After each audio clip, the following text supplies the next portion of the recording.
Chapter 11. We visit the Garden Gnome Emporium. In a way, it's nice to know there are Greek gods out there because you have somebody to blame when things go wrong. For instance, when you're walking away from a bus that's just been attacked by monster hags and blown up by lightning, and it's raining on top of everything else, most people might think that's just really bad luck. But when you're a half-blood, you understand that some divine force really is trying to mess up your day. So there we were, Annabeth and Grover and I, walking through the woods along the New Jersey riverbank, the glow of New York City making the night sky yellow behind us, and the smell of the Hudson reeking in our noses. Grover was shivering and braying, his big goat eyes turned slit pupils and full of terror. Three kindly ones. Well, three at once. I was pretty much in shock myself. The explosion of bus windows still rang in my ears, but Annabeth kept pulling us along, saying, Come on, the farther away we get, the better. All our money was back there, I reminded her. Our food and clothes. Everything. Well, maybe if you hadn't decided to jump into the fight. What did you want me to do? Let you get killed? You didn't need to protect me, Percy. I would have been fine. Sliced like sandwich bread. Grover put in. But Shut up, go boy, said Annabeth. Grover brayed mournfully. Tin cans. Perfectly good bag of tin cans. We sloshed across mushy ground, through nasty, twisted trees that smelled like sour laundry. After a few minutes, Annabeth fell into line next to me.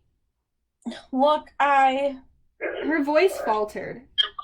I appreciate your coming back for us. Okay, that was really brave. We're a team, right?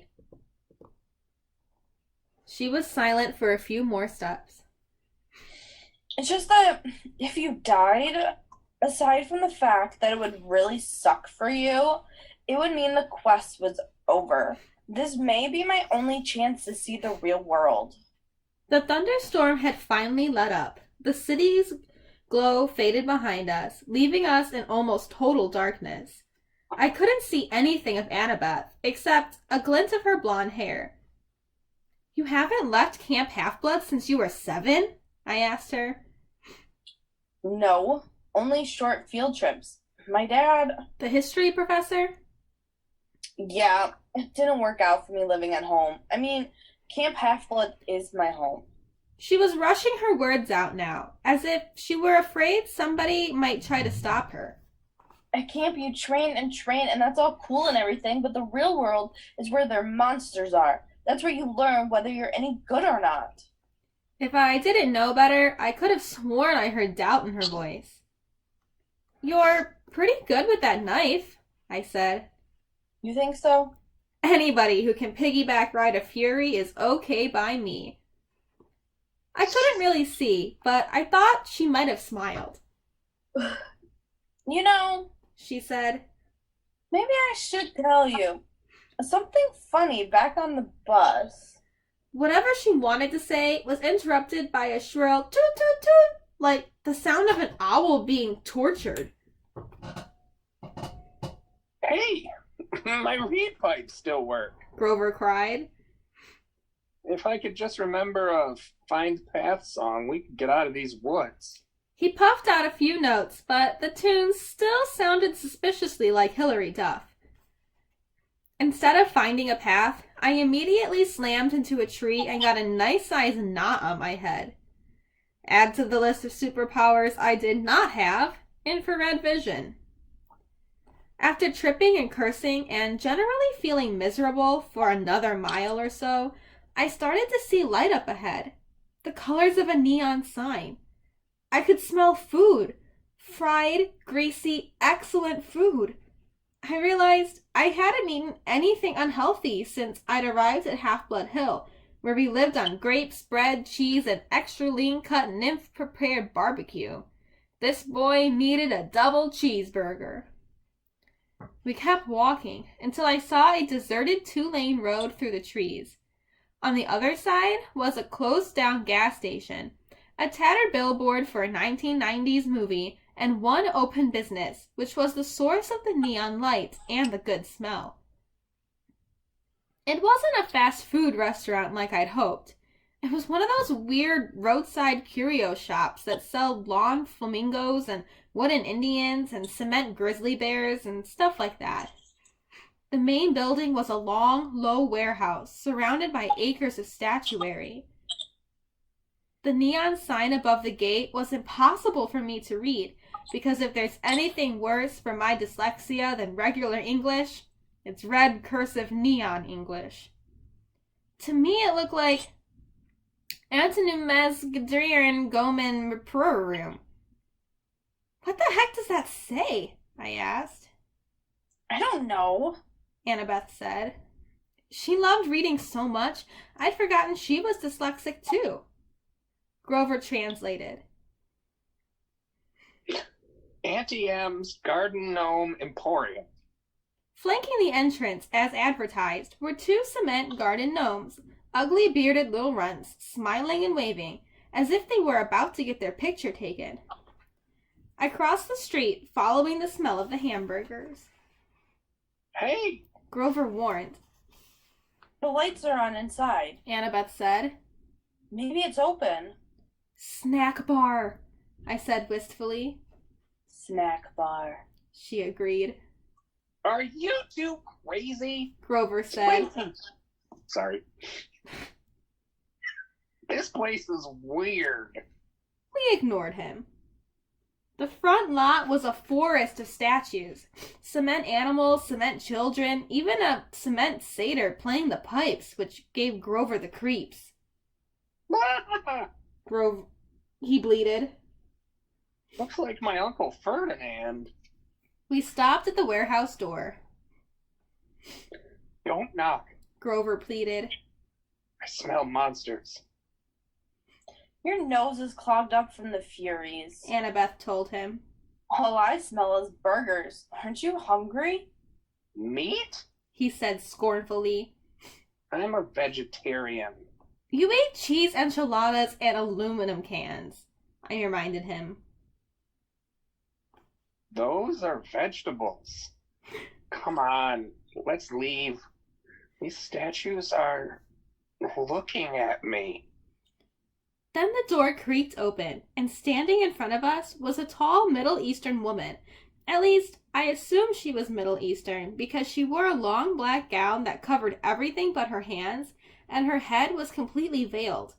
Her eyes glinted behind a curtain of black gauze, but that was about all I could make out. Her coffee-colored hands looked old, but well manicured and elegant, so I imagined she was a grandmother who had once been a beautiful lady. Her accent sounded vaguely Middle Eastern, too. She said, Children, it is too late to be out all alone. Where are your parents? They're, Annabeth started to say. We're orphans, I said. Orphans? The woman said. The word sounded alien in her mouth. But my dear, surely not. We got separated from our caravan, I said. Our circus caravan. The ringmaster told us to meet him at the gas station if we got lost, but he may have forgotten.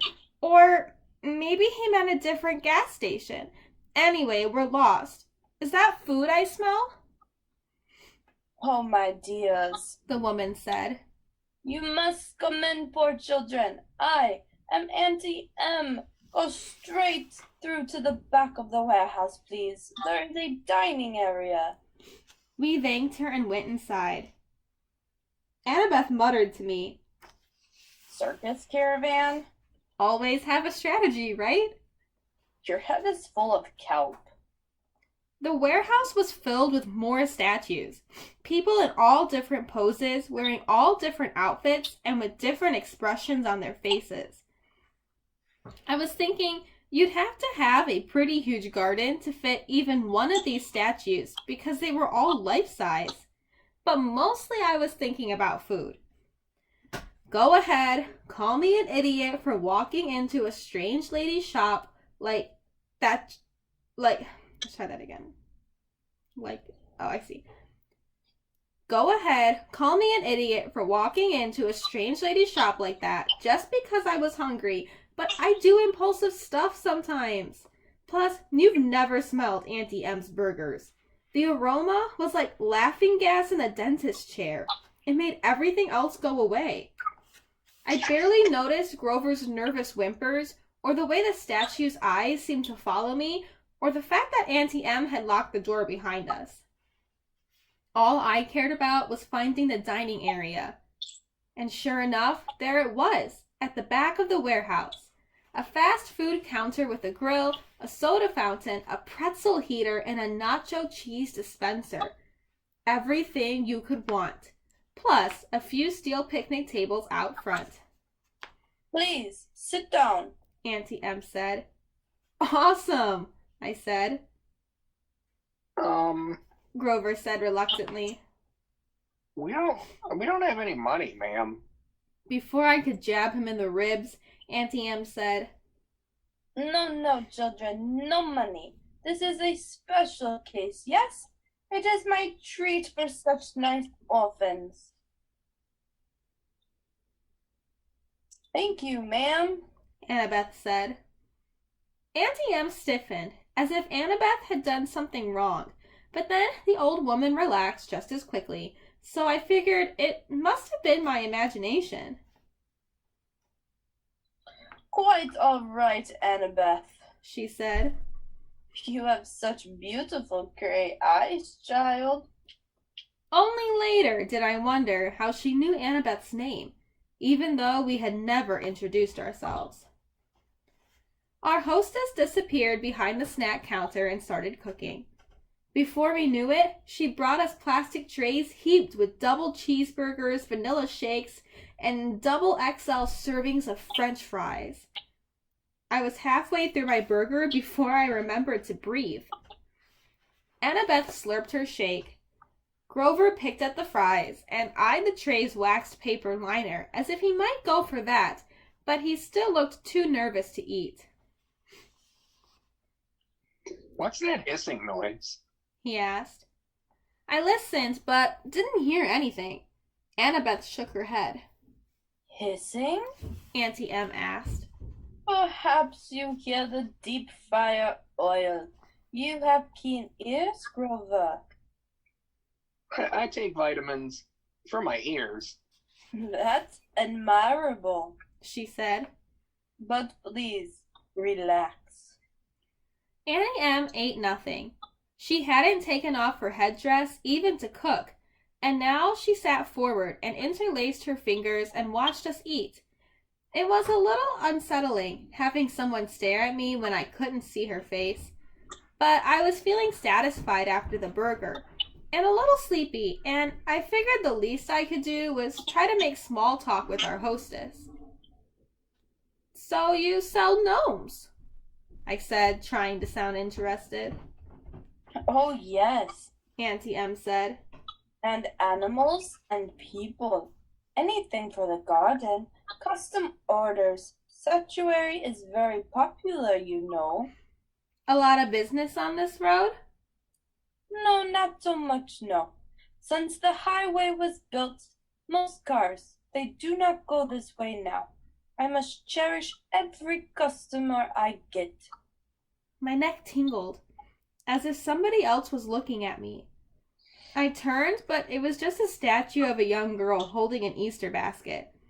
The detail was incredible, much better than you see in most garden statues. But something was wrong with her face. It looked as if she were startled, or even terrified. Ah, Auntie M said sadly. You notice some of my creations do not turn out well. They are marred. They do not sell. The face is the hardest to get right. Always the face. You make these statues yourself? I asked. Oh, yes. Once upon a time I had two sisters to help me in the business, but they have passed on. And Auntie Em is alone. I have only my statues. This is why I make them, you see. They are my company. The sadness in her voice sounded so deep and so real that I couldn't help feeling sorry for her. Annabeth had stopped eating. She sat forward and said, Two sisters? It's a terrible story. Auntie Em said. Not one for children, really. You see, Annabeth, a bad woman, was jealous of me long ago when I was young. I had a boyfriend, you know, and this bad woman was determined to break us apart. She caused a terrible accident. My sisters stayed by me. They shared my bad fortune as long as they could, but eventually they passed on. They faded away. I alone have survived, but at a price. Such a price. I wasn't sure what she meant, but I felt bad for her. My eyelids kept getting heavier, my stomach making me sleepy. Poor old lady. Who would want to hurt someone so nice? Percy, Annabeth was shaking me to get my attention. maybe we should go. I mean, the ringmaster will be waiting. She sounded tense. I wasn't sure why. Grover was eating the waxed paper off the tray now, but if Auntie Em found that strange, she didn't say anything. Such beautiful gray eyes. Auntie Em told Annabeth again. My, yes, it has been a long time since I've seen gray eyes like those. She reached out as if to stroke Annabeth's cheek, but Annabeth stood abruptly. We really should go. Yes. Grover swallowed his waxed paper and stood up. The ringmaster is waiting. Right. I didn't want to leave. I felt full and content. Auntie Em was so nice. I wanted to stay with her a while. Please, dears. Auntie Em pleaded. I so rarely get to be with children. Before you go, won't you at least sit for a pose? A pose? Annabeth asked wearily. A photograph. I will use it to model a new statue set. Children are so popular, you see. Everyone loves children. Annabeth shifted her weight from foot to foot. I don't think we can, ma'am. Come on, Percy. Sure we can, I said. I was irritated with Annabeth for being so bossy, so rude to an old lady who just fed us for free. It's just a photo, Annabeth. What's the harm? Yes, Annabeth. The woman purred. No harm. I could tell Annabeth didn't like it, but she allowed Auntie Em to lead us back out the front door and into the garden of statues. Auntie Em directed us to a park bench next to the stone satyr. Now, she said. I'll just position you correctly, the young girl in the middle, I think, and the two young gentlemen on either side. Not much light for a photo, I remarked. Oh, enough, Auntie Em said. Enough for us to see each other, yes? Where's your camera? Grover asked. Auntie Em stepped back, as if to admire the shot. No, the face is the most difficult. Can you smile for me, please? Everyone, a large smile. Grover glanced at the cement satyr next to him and mumbled. It sure does look like Uncle Ferdinand. Grover, Auntie Em chastised. look this way, dear. She still had no camera in her hands. Percy, Annabeth said. Some instinct warned me to listen to Annabeth, but I was fighting the sleeping feeling, the comfortable lull that came from the food and the old lady's voice. no, will just be a moment. Auntie Em said. You know, I can't see very well in this cursed veil. Percy, something's wrong. Annabeth insisted. Wrong? Auntie Em said, reaching up to undo the wrap around her head. Not at all, dear. I have such noble company tonight. What could be wrong? That is Uncle Ferdinand. Grover gasped. Look away from her! Annabeth shouted. She whipped her Yankees cap onto her head and vanished. Her invisible hands pushed Grover and me both off the bench. I was on the ground, looking at Aunt M's sandals feet. I could hear Grover scrambling off in one direction and Annabeth in another, but I was too dazed to move. Then I heard a strange rasping sound above me. My eyes rose to Auntie M's hands, which had turned gnarled and warty, with sharp bronze talons for fingernails. I almost looked higher, but somewhere off to my left, Annabeth screamed, "No, don't!" More rasping. The sound of tiny snakes right above me from about where Auntie M's head would be. Run! Grover bleated. I heard him racing across the gravel, yelling, Maya! to kickstart his flying sneakers. I couldn't move. I stared at Auntie M's gnarled claws and tried to fight the groggy trance the old woman had put me in. "Such a pity to destroy a handsome young face," she told me soothingly. "Stay with me, Percy. All you have to do is look up." I fought the urge to obey. Instead, I looked to one side and saw one of those glass spheres people put in gardens. A gazing ball. I could see Auntie M's dark reflection in the orange glass. Her headdress was gone, revealing her face as a shimmering pale circle. Her hair was moving, writhing like serpents. Auntie M. Auntie M. How could I have been so stupid? Think, I told myself. How did Medusa die in the myth? But I couldn't think. Something told me that in the myth, Medusa had been asleep when she was attacked by my namesake Perseus. She wasn't anywhere near asleep now. If she wanted, she could take one of those talons right now and rake open my face. "The Grey-Eyed One did this to me, Percy," Medusa said, and she didn't sound anything like a monster. Her voice invited me to look up, to sympathize with a poor old grandmother. "Annabeth's mother, the cursed Athena, turned me from a beautiful woman into this. Don't listen to her!" Annabeth's voice shouted, somewhere in the sanctuary. "Run, Percy!" "Silence!" Medusa snarled. Then her voice modulated back to a comforting purr. "You see why I must destroy the girl, Percy. She is my enemy's daughter.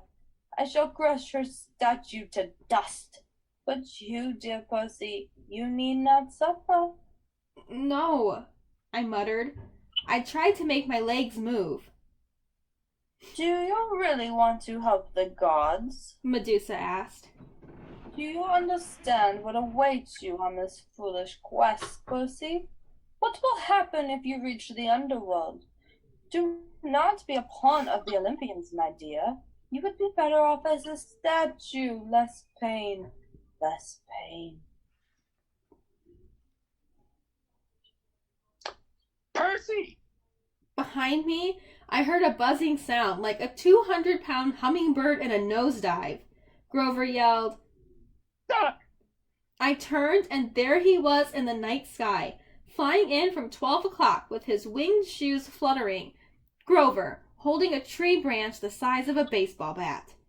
His eyes were shut tight. His head twitched from side to side.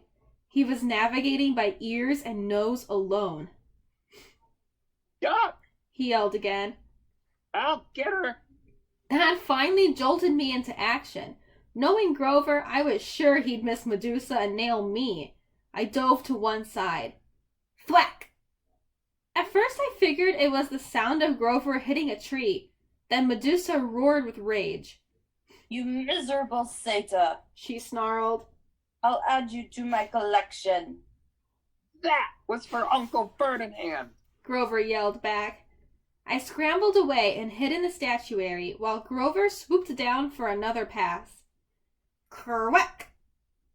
"Ah!" Medusa yelled, her snake hair hissing and spitting. Right next to me, Annabeth's voice said, "Percy!" I jumped so high my feet nearly cleared a garden gnome. Jeez, don't do that! Annabeth took off her Yankees cap and became visible. You have to cut off her head. What? Are you crazy? Let's get out of here. Medusa is a menace. She's evil. I'd kill her myself, but Annabeth swallowed, as if she were about to make a difficult admission. you've got the better weapon. Besides, I never get close to her. She'd slice me to bits because of my mother. You've got a chance. What? I can't. Look, do you want her turning more innocent people into statues? She pointed to a pair of statue lovers, a man and a woman with their arms around each other, turned to stone by the monster. Annabeth grabbed a green gazing ball from a nearby pedestal. A polished shield would be better. She studied the sphere critically. The convexity will cause some distortion. The reflection size should be off by a factor of... Would you speak English? I am. She tossed me the glass ball. Just look at her in the glass. Never look at her directly. Hey, guys! Grover yelled somewhere above us. I think she's unconscious. Roar! Maybe not. Grover corrected. He went in for another pass with the tree branch. Hurry! Annabeth told me. Grover's got a great nose, but he'll eventually crash. I took up my pen and uncapped it, the bronze blade of riptide elongated in my hand. I followed the hissing and spitting sounds of Medusa's hair. I kept my eyes locked on the gazing ball so I would only glimpse Medusa's reflection, not the real thing. Then, in the green-tinted glass, I saw her. Grover was coming in for another turn at bat, but this time he flew a little too low. Medusa grabbed the stick and pulled him off course. He tumbled through the air and crashed into the arms of a stone grizzly bear with a painful... Medusa was about to lunge at him when I yelled, "Hey!" I advanced on her, which wasn't easy holding a sword and a glass ball. If she charged, I'd have a hard time defending myself. But she let me approach. 20 feet. 10 feet. I could see the reflection of her face now. Surely it wasn't really that ugly. The green swirls of the gazing ball must be distorting it, making it look worse. You wouldn't harm an old woman, Percy. She crooned. I know you wouldn't. I hesitated, fascinated by the face I saw reflected in the glass. The eyes that seemed to burn straight through the green tint, making my arms go weak. From the cement grizzly, Grover moaned. Percy, don't listen to her. Medusa cackled. Too late. She lunged at me with her talons. I slashed up with my sword, heard a sickening schluck, then a hiss like wind rushing out of a cavern, the sound of a monster disintegrating. Something fell to the ground next to my foot. It took all my willpower not to look. I could feel warm ooze soaking into my sock like dying snakeheads tugging at my shoelaces. Oh, yuck! Grover said. His eyes were still tightly closed, but I guess he could hear the thing gurgling and steaming. Mega yuck. Annabeth came up next to me, her eyes fixed on the sky. She was holding Medusa's black veil. She said, Don't move. Very, very carefully, without looking down, she knelt and draped the monster's head in black cloth, then picked it up. It was still dripping green juice. Are you okay? She asked me, her voice trembling. Yeah, I decided, though I felt like throwing up my double cheeseburger. Why didn't the head evaporate? Once you sever it, it becomes a spoil of war. She said. Same as your minotaur horn, but don't unwrap the head. It can still petrify you. Grover moaned as he climbed down from the grizzly statue. He had a big welt on his forehead. His green rasta cap hung from one of his little goat horns, and his fake feet had been knocked off his hooves. The magic sneakers were flying aimlessly around his head. The Red Baron, I said. Good job, man. He managed a bashful grin. That really was not fun, though. Well, The hitting her with a stick part, that was fun. But crashing into a concrete bear, not fun. He snatched his shoes out of the air. I recapped my sword. Together, the three of us stumbled back to the warehouse. We found some old plastic grocery bags behind the snack counter and double-wrapped Medusa's head. We plopped it on the table where we'd eaten dinner and sat around it, too exhausted to speak. Finally, I said, "So, we have Athena to thank for this monster?" Annabeth flashed me an irritated look. Your dad, actually. Don't you remember?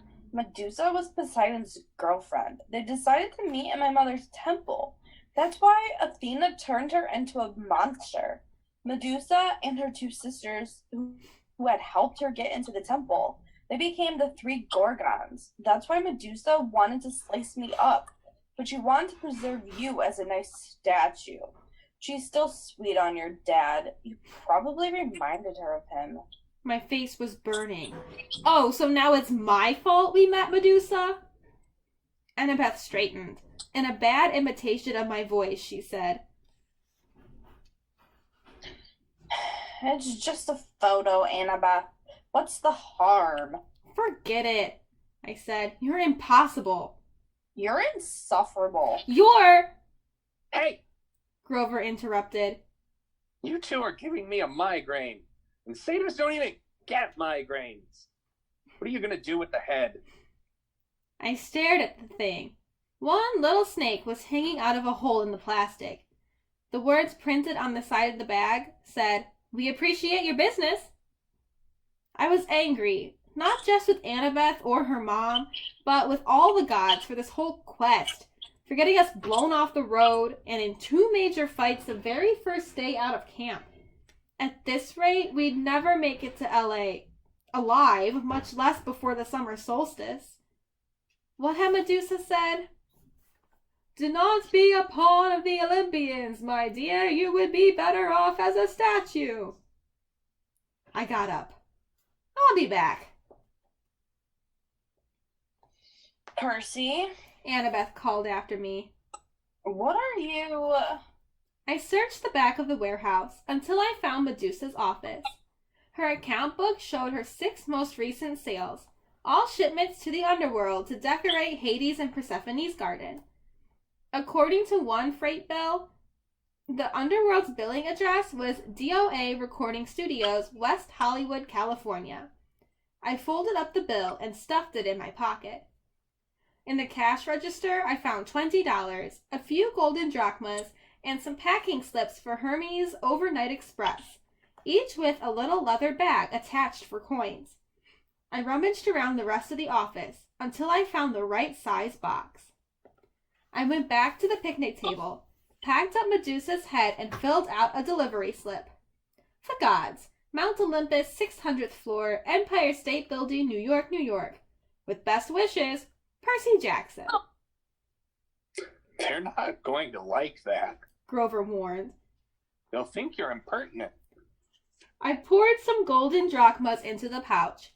As soon as I closed it, there was a sound like a cash register. The package floated off the table and disappeared with a pop. "I am impertinent," I said. I looked at Annabeth, daring her to criticize.